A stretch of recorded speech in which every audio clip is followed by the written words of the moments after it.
meus amados irmãos, que a graça e a paz que vem da parte do nosso maravilhoso Deus e da parte do nosso Senhor e Salvador Jesus Cristo esteja em nós, nos fazendo sempre prosperar no conhecimento e na graça de Deus e de Cristo. Amados, dando continuidade aqui à nossa lição, a lição desta semana, cujo título é A fé vem antes da circuncisão, ou seja, a fé vem antes da lei natural da carne, né?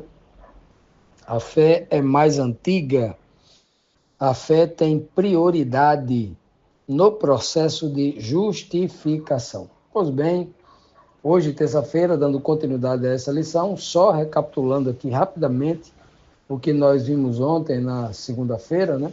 As perguntas 3 e 4, quando nós lemos na carta aos Romanos, ali no capítulo 4, a partir do versículo 16, quando Paulo deixa muito claro que a promessa de Deus, ela vem pela fé. Então, o homem,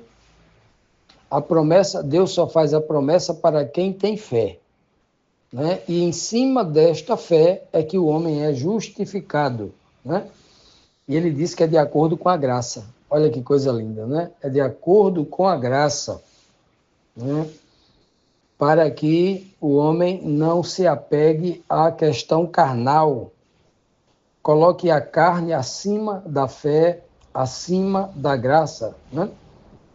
Foi o que Paulo tenta nos dizer, mostrando que, né, o descendente real de Abraão não é apenas aquele que vem com seu DNA, com a sua informação genética nas suas células, não. Mas, sobretudo, aqueles que têm a fé de Abraão, aqueles que creem, né? Paulo não está aqui desmerecendo o judeu que tinha o mesmo DNA de Abraão, era descendente carnal de Abraão, não. Ele está dizendo que isso é insuficiente para a justificação. Além disso, tem que ter fé. O que Paulo está querendo dizer aqui, né, em todo esse contexto. E aí vimos também na quarta pergunta, né, que diz que Abraão se tornou pai de muitas nações, não só a nação dos judeus ou a nação dos hebreus, mas de muitas nações, né? Porque saindo ainda de Abraão, nós temos Ismael e temos Esaú, né?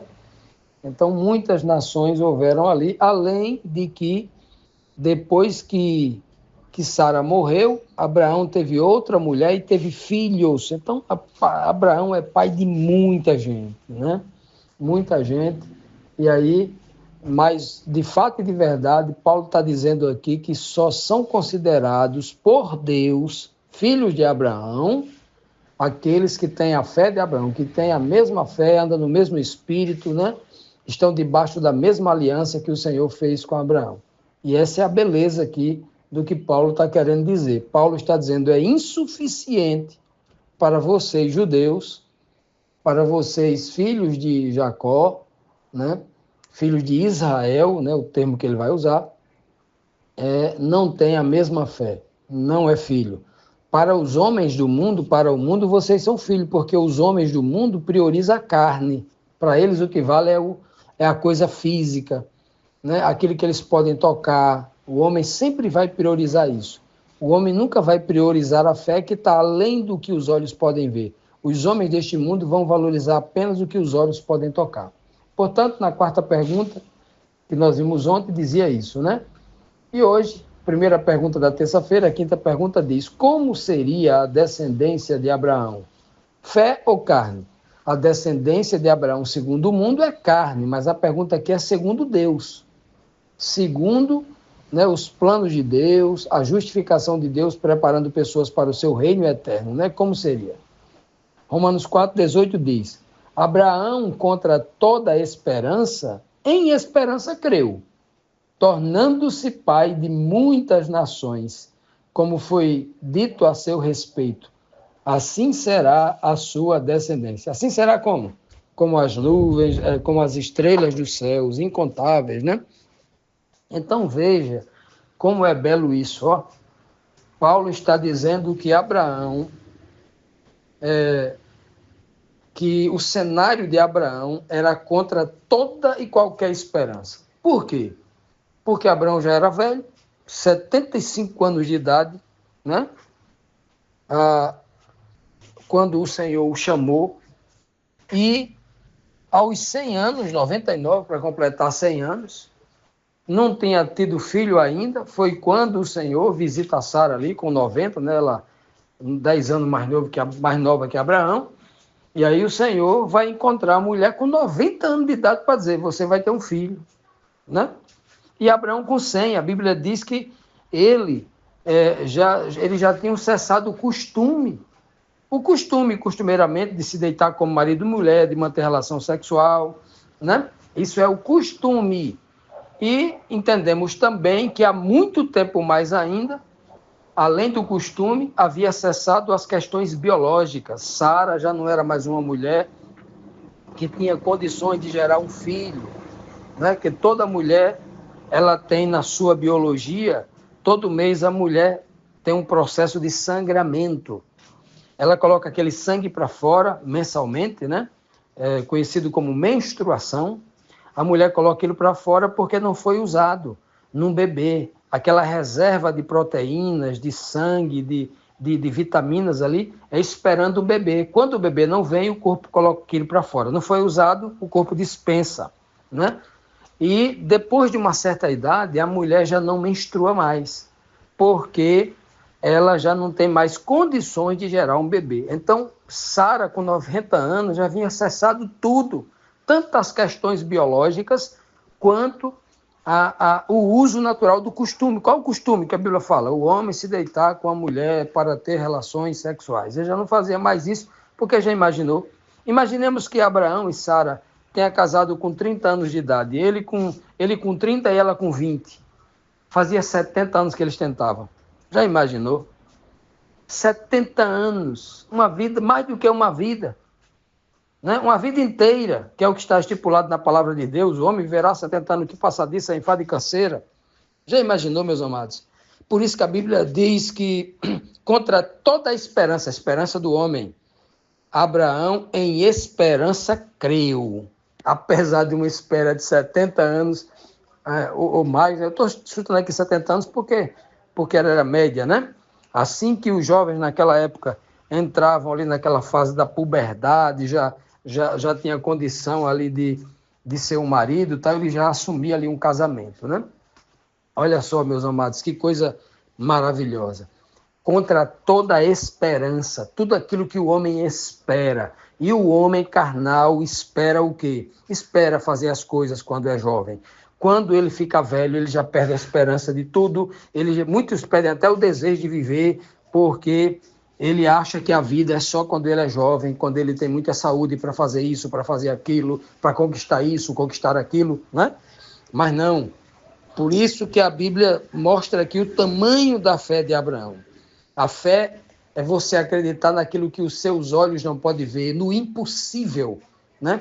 Segundo a definição de impossível dos homens deste mundo sem fé, do homem carnal, do homem que só acredita na carne, na força da sua carne. E é por isso que Paulo está aqui nos ensinando, né? Nos passando aqui o entendimento que ele teve do Espírito de Cristo na sua mente, mostrando para nós que Abraão se tornou pai de muitas nações porque ele creu. Né? Ele se tornou pai de muitas nações porque ele creu. E todo aquele que é filho de Abraão, de qualquer nação, não importa se ele é africano, se ele é indiano, se ele é chinês, se ele é europeu, né? Da América Latina, da América do Norte, do Sul, não importa. Né? Não importa, o importante é que ele creia, e aí ele se torna filho de Abraão. Continuando, amados, vamos aqui para a próxima pergunta, a sexta pergunta, que diz assim: como estava a carne de Abraão para gerar Isaque com Sara? Nós já comentamos um pouco disso, né? Na pergunta anterior, quando nós aqui conjecturamos, né? Especulamos da possibilidade de quantos anos, né? A Bíblia não fala sobre isso, apenas estamos aqui no processo de especulação para tentar entender o tamanho da fé de Abraão, né? A capacidade dele de esperar, né? De perseverar esperando com fé. Isso, maravilhoso, né? E aí, vimos aí exatamente sobre isso, né? A idade de 99 anos, né? 99 anos, no ano que ele vai completar 100 anos, 100 anos de idade, olha que coisa linda, né? Uma data fechada, justamente, né? A época em que ele recebe o seu filho nos braços, o filho da promessa, o filho que Deus prometeu de forma miraculosa, né? Isso é maravilhoso. Portanto, aqui no livro de Romanos, capítulo 4, 19, diz assim, sem se enfraquecer na fé, reconheceu que o seu corpo já estava sem vitalidade. Olha só, olha o que o texto está dizendo. Abraão reconheceu que o seu corpo estava sem vitalidade, até os seus costumes de deitar com Sara não tinha mais essa vitalidade ou essa virilidade, né? Pois já contava cerca de 100 anos de idade, e que também o ventre de Sara já estava sem vitalidade. Os dois estavam sem vitalidade. Já imaginou, né? Que coisa! O Senhor não só deu um filho a Abraão, fruto de um milagre, o Espírito Santo de Deus é quem gerou esse milagre no ventre de Sara, como diz o texto, né? Não só o texto de Hebreus, mas o texto lá de Gênesis, né? Que a virtude do Espírito Santo, do Espírito Santo de Deus, fez esse milagre, porque Sara não tinha condição mais, tinha que ser um milagre, tinha que ser uma ação sobrenatural, tinha que ser a mão de Deus realizando isso. Porque os dois haviam tentado pela carne, pela força da carne, muitos anos e não havia conseguido. Mostrando ali que realmente tinha que ter uma ação sobrenatural, uma ação vinda de Deus, do impossível, um verdadeiro milagre, né? E aqui não cabe aqui a especulação de muitos religiosos que não têm fé, que fala que Deus é o Deus de impossível, mas desacredita, porque não foi bem assim não, né? Não foi bem assim não. Deus deu só uma forcinha. Deus foi só ali, deu uma enxugada no ventre ali de Sara, deu uma forcinha ali no esperma ali, no sêmen, né? Sêmen de semente, no sêmen de Abraão ali, como se Deus precisasse dos dois para fazer aquilo, né? Já que o que acontece com Sara é um tipo do verdadeiro filho da promessa que é Jesus, do mesmo jeito. Sem a presença do José. Não era necessário que José tivesse ali para que Deus, o Pai, gerasse o Filho do Homem no ventre de Maria.